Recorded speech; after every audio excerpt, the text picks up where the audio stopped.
Hello મિત્રો, કેમ છો બધા? અમારી ચેનલમાં આપ સૌનું સ્વાગત છે. આજે આપણે ગુંદાના મોરનું શાક બનાવવાના છે. ગુંદાનો મોર જે છે એ વર્ષમાં 2 જ મહિના મળતો હોય છે. તો આજે આપણે એનું શાક બનાવવાના છે. તો ગુંદાના મોર લીધો છે, એને આપણે સાફ કરી લઈએ પહેલાં. ગુંદાના મોરનું શાક બનાવવા માટે 250 ગ્રામ ગુંદાનો મોર લીધો છે. ઝીણી સમારેલી ડુંગળી લીધી છે. આદુ મરચાં લસણની પેસ્ટ છે, લીલા ધાણા અને સૂકા મસાલા. એક કઢાઈ લીધું છે, એમાં તેલ એડ કર્યું છે સૌથી પહેલાં. હવે આ તેલમાં થોડી રાઈ એડ કરીશું. રાઈ સરસ તતડી જાય એટલે એમાં થોડું જીરું એડ કરીશું આપણે. બંને વસ્તુ સરસ શેકાઈ ગઈ છે. હવે આપણે એમાં ઝીણી સમારેલી ડુંગળી એડ કરીશું. ડુંગળીને આપણે સરસ ફેરવી અને થોડી વાર સુધી શેકાવા દઈશું.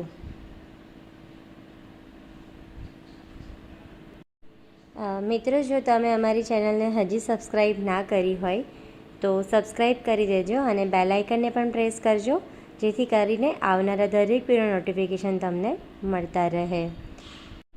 તો થોડી વાર પછી જોઈ શકો છો ડુંગળીનો કલર સરસ ચેન્જ થઈ ગયો છે, એટલે આપણી ડુંગળી જે છે તે સરસ શેકાઈ ગઈ છે.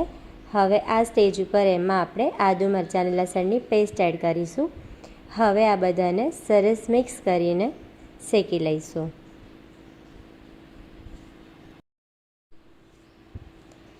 આદુ મરચાં અને લસણની પેસ્ટ સરસ અથડાઈ ગઈ છે ડુંગળી સાથે. તો એમાં સૌથી પહેલાં લાલ મરચું એડ કરીશું, થોડો હળદર પાવડર,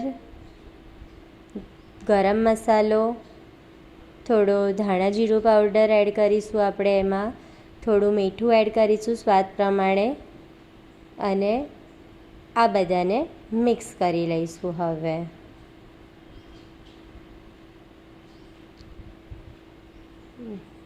જોઈ શકો છો સરસ આપણે એને મિક્સ કરી રહ્યા છે.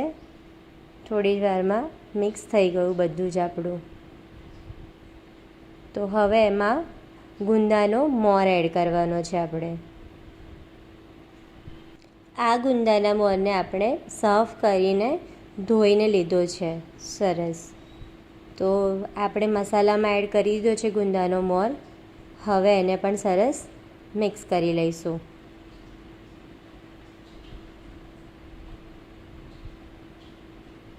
આ ગુંદાના મોરનું શાક જે છે ને તે બહુ જલ્દી થઈ જતું હોય છે, બહુ વધારે ટાઈમ એમાં નથી લાગતો. અને ગાઈઝ, આ ગુંદાનો મોર જે છે એ આપણી બોડી માટે બહુ ઉપયોગી છે. એના ઘણા ફાયદા છે. તો ગુંદાનો મોર વર્ષમાં એકવાર તો આપણે ખાવો જ જોઈએ. જુઓ, ગુંદાનો મોર સરસ મસાલામાં મિક્સ થઈ રહ્યો છે. તો આવી જ રીતે ગુંદાનો મોર થોડી જ વારમાં સરસ મિક્સ થઈ જશે. જુઓ, બધો જ ગુંદાનો મોર મસાલામાં મિક્સ થઈ ગયો છે. હવે એને ઢાંકીને થોડી વાર થવા દઈશું આપણે. થોડી વાર પછી ચેક કરી લઈએ. હવે જુઓ, શાક થોડું ડ્રાય લાગે છે, તો એને બફાવવા માટે થોડું આપણે પાણી એડ કરી દઈશું. હવે એને થોડીવાર ફરીથી કવર કરીને થવા દઈશું. થોડીવાર પછી ફરીથી ચેક કરી લઈશું કે આપણું શાક સરસ થઈ ગયું છે કે નહીં. તો જોઈ શકો છો શાક સરસ ચડી ગયું છે અને આપણું ગુંદાના મોરનું શાક બની અને રેડી છે. આ શાક થોડું ખાટું હોય ને તો જ સારું લાગે છે. આજે આપણે એને ખાટું કરવાના છે, એટલે અડધી તપેલી છાશ લીધી છે. એ છાશ આપણે આ શાકમાં એડ કરી દઈશું. તો બધી જ છાશ આપણે શાકમાં એડ કરી દીધી છે. હવે આને સરસ આપણે મિક્સ કરી લેવાનું છે. અમે શાકને ખાટું કરવા માટે છાશ ઉપયોગમાં લીધી છે. તમે ઈચ્છો તો દહીં પણ લઈ શકો છો. શાક સરસ મિક્સ થઈ ગયું છે છાશમાં. હવે આપણે આને થોડીવાર ઉકળવા દઈશું. તો જુઓ, શાક સરસ ઉકળી રહ્યું છે.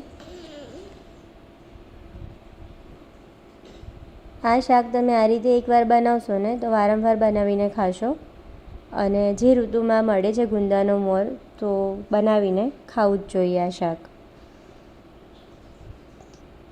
જો શાક બની અને રેડી થઈ ગયું છે આપણું. હવે આને આપણે એક ડીશમાં કાઢી લઈશું.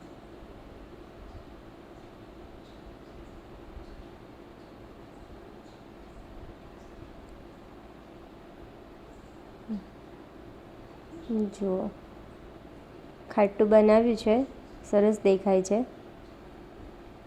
તમે લોકો પણ આ રીતે એકવાર ટ્રાય કરો જરૂરથી, અને મને કમેન્ટમાં જણાવો કે તમારું ગુંદાના મોરનું ખાટું શાક કેવું બન્યું હતું.